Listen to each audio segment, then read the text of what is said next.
Magandang araw mga ka-farmers. So ang topic po natin ngayon, mag-wiring po tayo sa ating DIY homemade incubator. So dito natin ilalagay sa box ang temperature control, timer switch, relay, at saka yung terminal block, at saka yung mga wiring dapat ilagay natin dito. Dito natin ilalagay. Pagkatapos mga ka-farmers, dito natin bubutasan natin dito, at yung mga wire ilagay nakalabas dito papunta naman doon sa incubator, sira na rep. So mag-umpisa na tayo mga ka-farmers.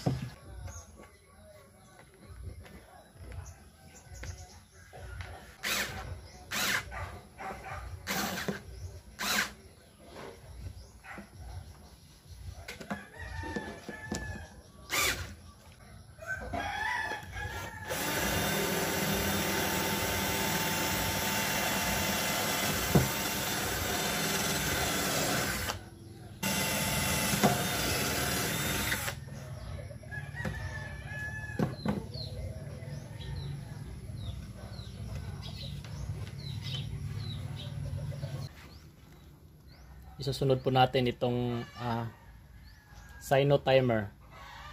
So itong wire papasok din natin sa loob.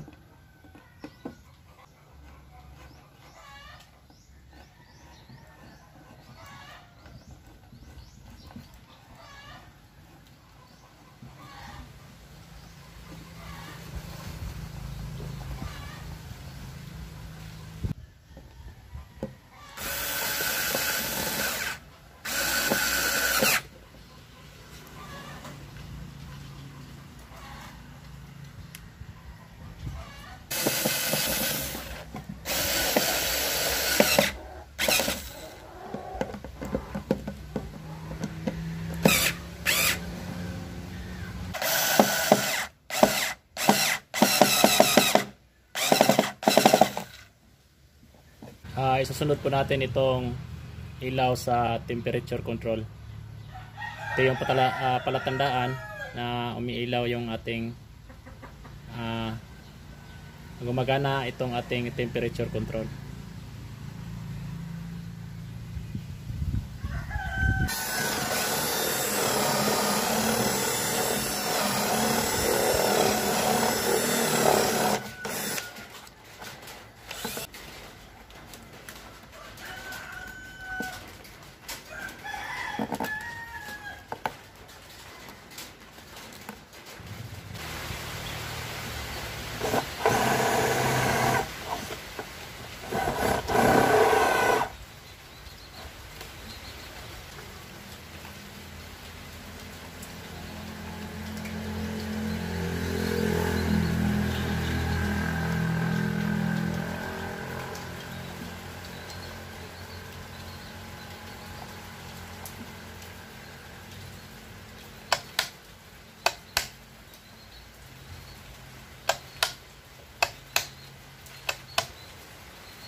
Ang isusunod po natin ikakabit itong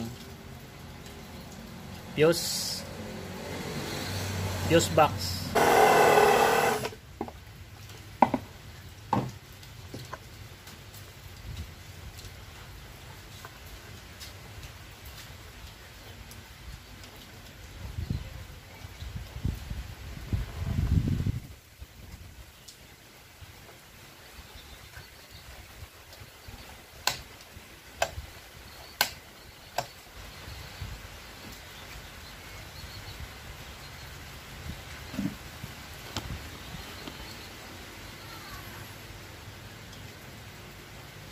So isusunod po natin itong light ng power, kulay green.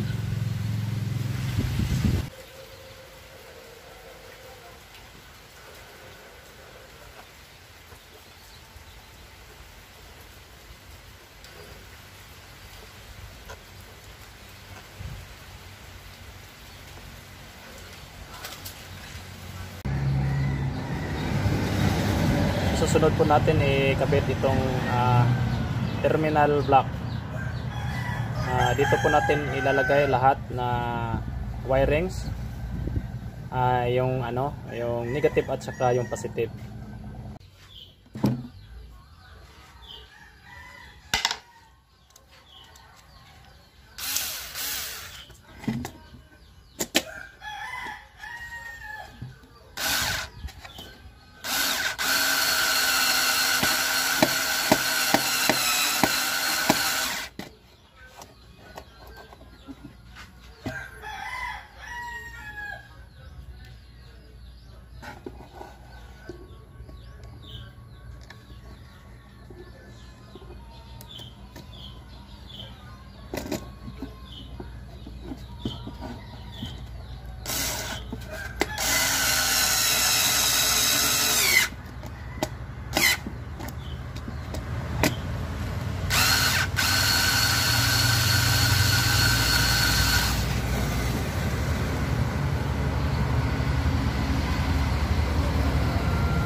Mga ka-farmers, ginawa po natin dito sa ating terminal block. Nilagyan na, wala tayong nabili na ano, connector. Kaya nilagyan na lang natin ng mga wire dito sa ilalim. Tapos mayroon tayong nilagyan natin ng bakante para sa negative at saka sa positive. So hiwalay sila ng ano, linya. Kaya mayroong bakante dito na sa gitna. So dito sa kabila negative, dito at saka dito sa kabila positive. Ang isusunod po natin na ikakabit ngayon, itong relay, 8-pin relay. Kakabit na po natin mga ka-farmers.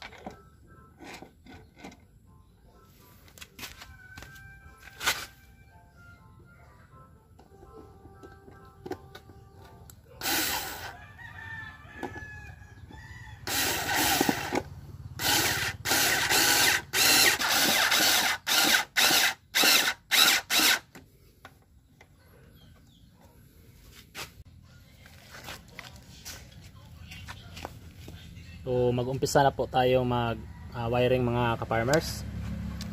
So isa tayo dito sa line main sa ano, sino timer. So ito yung pinaka line in nya, yung pinaka main, negative at saka positive. So dito po natin ilalagay sa terminal block. Meron tayong negative at saka positive dito. So dito natin ilagay sa may bandang gilid.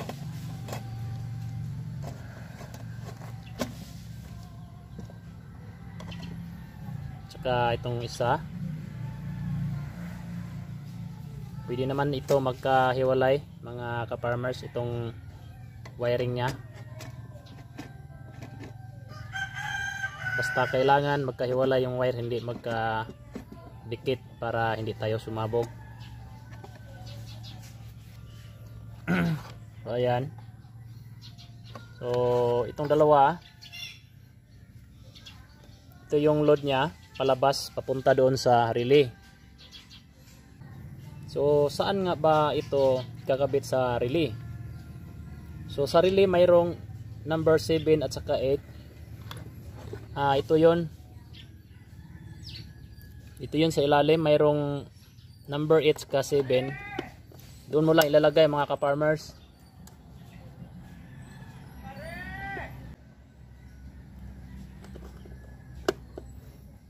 So dito natin ilalagay sa may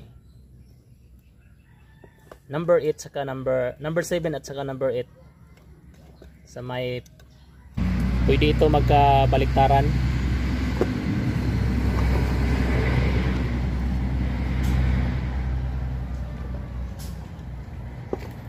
Basta tatandaan nyo lang mga ka-farmers, kung mayroon kayong relay na 8-pin, ang ano dito, yung pinaka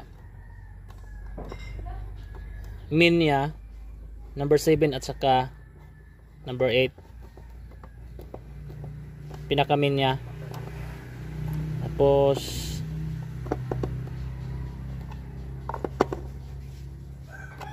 so ayan. So tapos na tayo dito sa wiring natin sa Sino timer. Dito naman tayo, lilipat naman tayo dito sa temperature controller. So ito yung wiring ng main at saka itong load. So unahin natin itong main dito sa papunta dito sa terminal block.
Ayan, tapos natin i-symbol itong plug.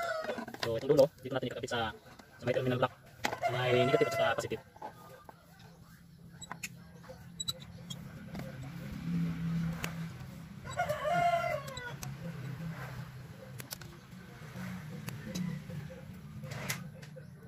So dito po natin ikakabit sa terminal block.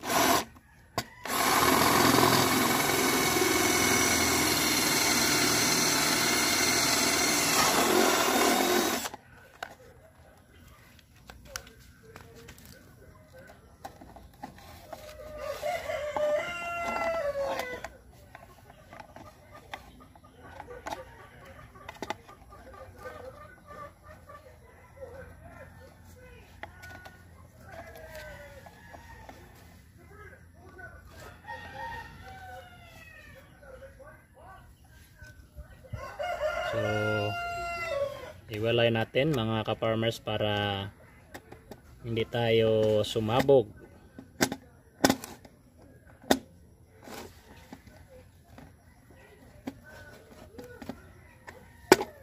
Negative at saka positive.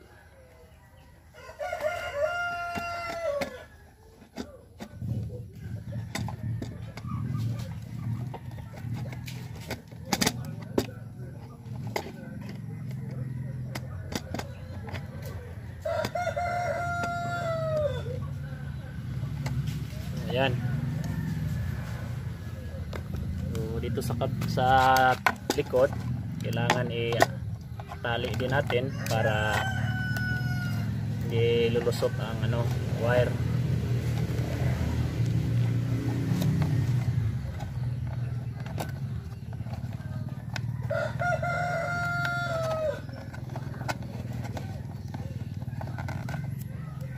Para malinis ang natin, mga linya mga ka-farmers. Kailangan natin i-ligpit ang mga wire.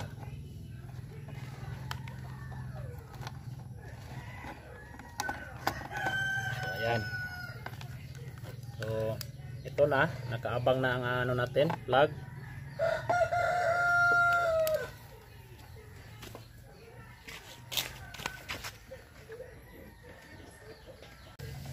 So, lang natin mga ka-farmers. Tali lang. Lagyan lang natin ng tape.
ayan, nadugtong na natin ang wire dyan sa pinaka power, at ikakabit natin dito sa ikakabit po natin dito sa terminal block. So puputulin lang natin itong wire, splice natin.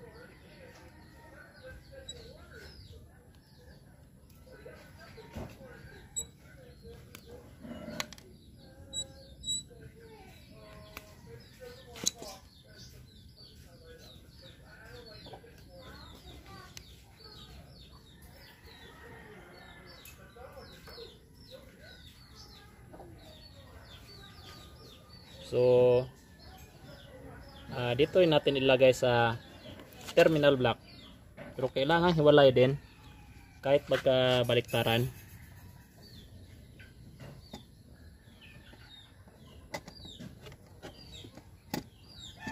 Negative at saka positive din ang ano natin, wiring natin.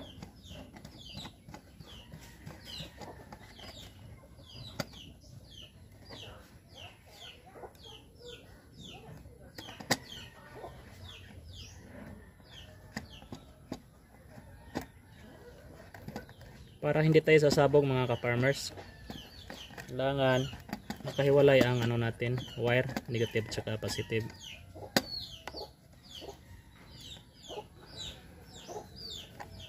So ayan, so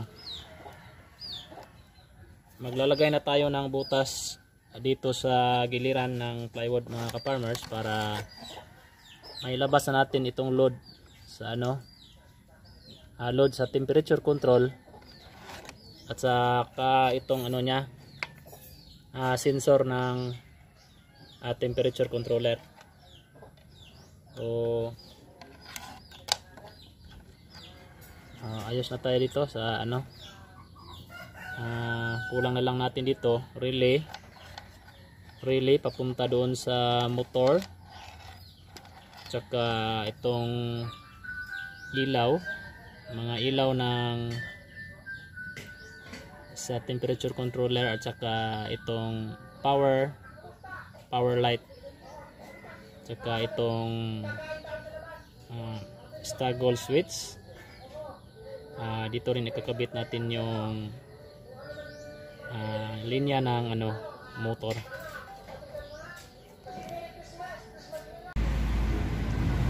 Mga ka-farmers, magbutas po tayo dito para mailabas itong sensor. Pagkatapos ilabas natin dito ang sensor, dito naman siya ipapasok papunta doon sa loob ng ating incubator. So magbutas na tayo mga ka-farmers.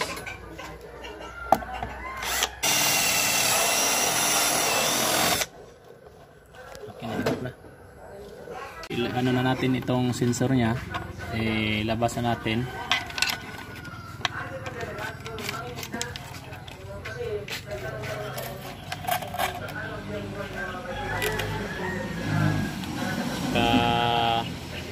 Dito natin ipapasok sa papunta doon sa loob sa may incubator.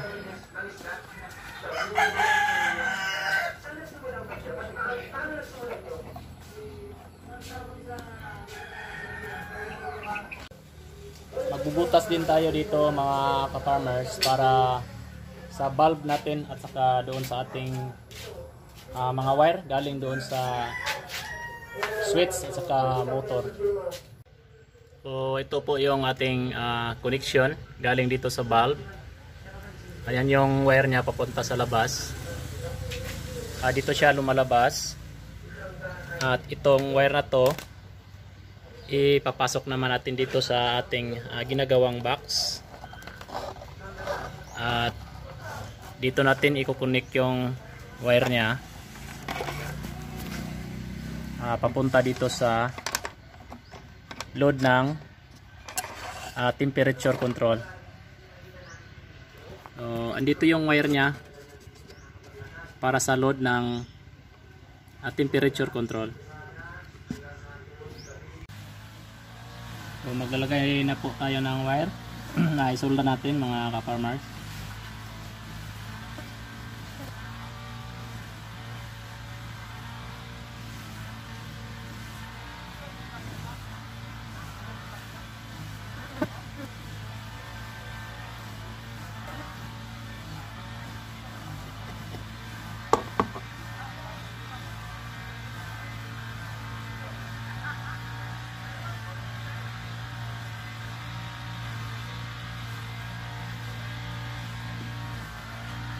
So ayan, mayroon ng wire. So ikakabit na po natin yung wire papunta doon sa valve ng loob ng incubator.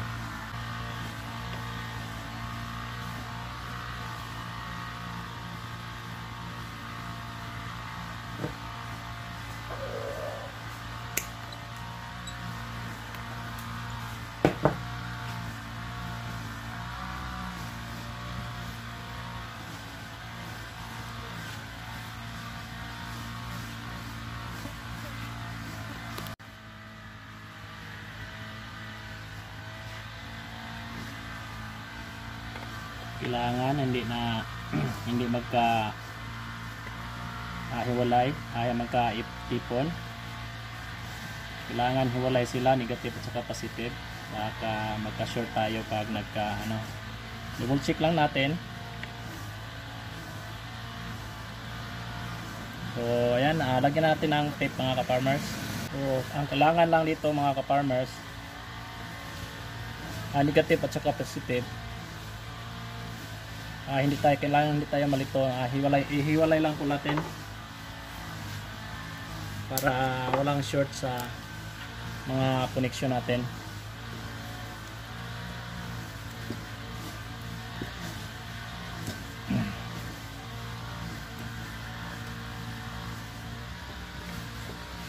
So tapos na tayo dito sa mga ka-farmers sa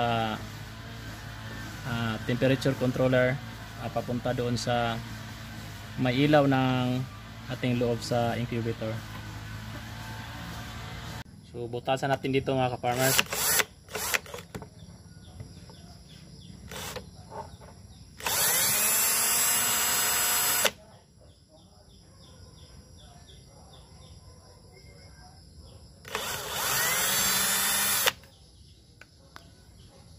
Pwede rin magkabaliktaran mga ka-farmers.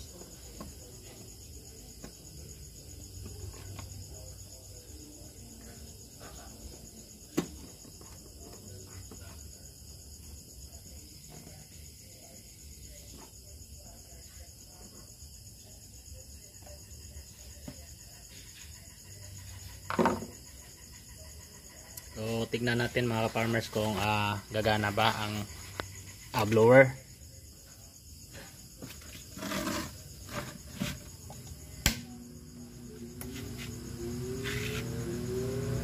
So okay, gumagana lang, gumagana ang ating blower.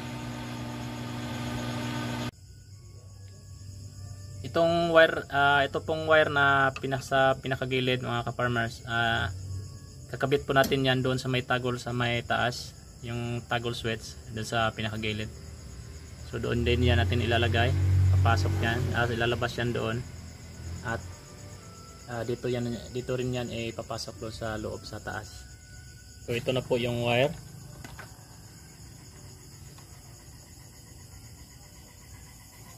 Galing doon sa gilid ng may motor,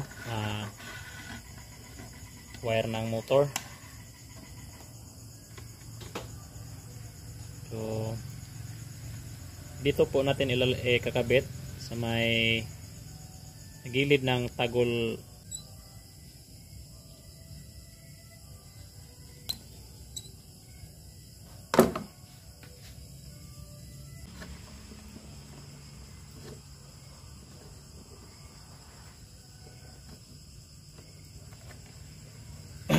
So yan.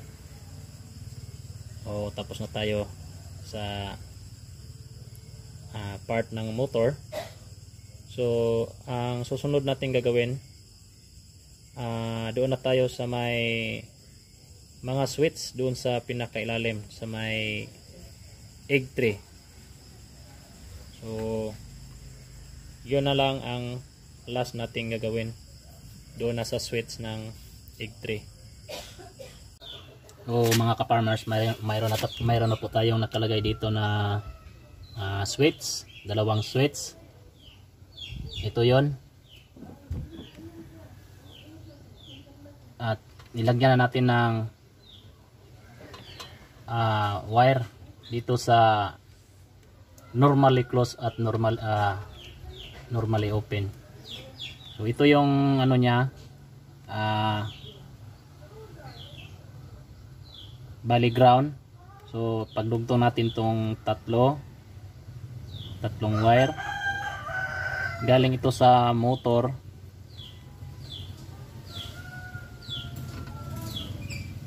So ito yung galing sa relay, normally closed at normally open. So, ito yung isa. So dalawa yan papunta doon sa motor, papunta doon sa relay. At ito naman galing ito sa motor. Itong dalawa na galing sa switch, papunta yan doon sa relay. So ayan. So mga ka-farmers, so natatapos na po natin ang ating ginagawang DIY homemade incubator. So ito na yon. Ito na yung ating temperature control, gumagana na siya. At saka may ilaw dito sa ilalim. Ito ring sino timer, gumagana na rin. At ito yung on off ng automatic at saka normal at saka manual. Saka ito yung fuse. Saka ito yung ilaw sa power. Na lang siya, na busted, hindi na gumagana. Saka mapapansin nyo, mayroon tayong part na pinalitan dito. So ito pinalitan ko, itong unya, kasi tagol yung ginagamit natin dati. Yung napansin nyo, yung una, ang nilagay ko dito yung toggle switch. Kaya ngayon ito ang nilagay ko kasi mas maganda siya gagamitin. So dito naman sa ilalim, ayan siya, gumagana na yung ilaw at saka yung blower. At itong tray, paganahin natin para makikita nyo kung gumagana ba siya. Ayan mga ka-farmers. So ayan, gumagana siya. So maraming salamat sa inyong panonood. Kung nagustuhan nyo ang aking video, please subscribe at like, comment, at pindutin na rin ang notification bell para update kayo sa mga susunod kong video. Maraming salamat sa inyo.